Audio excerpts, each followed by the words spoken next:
दुनिया में शायद ही ऐसा कोई घर होगा जहां पिडिलाइट के प्रोडक्ट्स इस्तेमाल न किए जाते हों। लेकिन क्या आपको पता है कि इस इनोवेटिव ब्रांड की शुरुआत की थी एक चपरासी ने? नाम है बलवंत पारेख। वैसे आज के समय में तो इस कंपनी का नाम करोड़ों की वैल्यू वाली इंडस्ट्री का किंग माना जाता है, लेकिन इसकी शुरुआत बेहद संघर्ष और गरीबी से हुई थी। कहानी शुरू होती है साल 1925 से, जब गुजरात के एक छोटे से गांव में बलवंत कल्याणजी पारेख का जन्म हुआ था। उनके दादाजी मजिस्ट्रेट थे, इसलिए बचपन से ही उनके मन में भी बड़ा बनने का सपना था। उन्होंने लॉ की पढ़ाई करने का फैसला किया और मुंबई के गवर्नमेंट लॉ कॉलेज में एडमिशन ले लिया। लेकिन ये वो दौर था जब देश पर अंग्रेजों का राज था, चारों तरफ अन्याय और अत्याचार था। ऐसे माहौल में बलवंत पारेख भी आजादी की लड़ाई से खुद को दूर नहीं रख पाए। उन्होंने महात्मा गांधी के भारत छोड़ो आंदोलन में हिस्सा लिया और कुछ समय के लिए पढ़ाई छोड़कर देश सेवा में लग गए।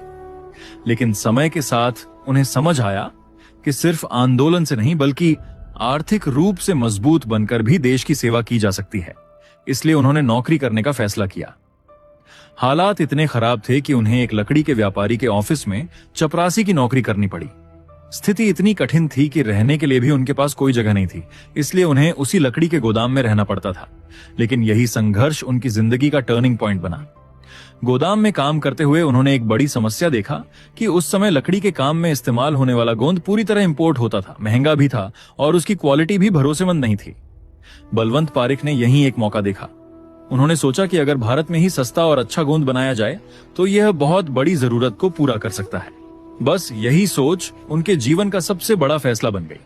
उन्होंने रिसर्च शुरू की, छोटे स्तर पर प्रयोग किए और आखिरकार साल 1959 में उन्होंने पिडिलाइट इंडस्ट्रीज की शुरुआत कर दी। कुछ ही समय बाद उन्होंने लॉन्च किया एक ऐसा प्रोडक्ट जिसने पूरी इंडस्ट्री बदल दी। उसका नाम था फेविकोल।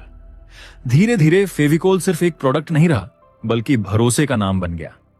बढ़ई से लेकर स्कूल के बच्चों तक हर जगह इसका इस्तेमाल होने लगा।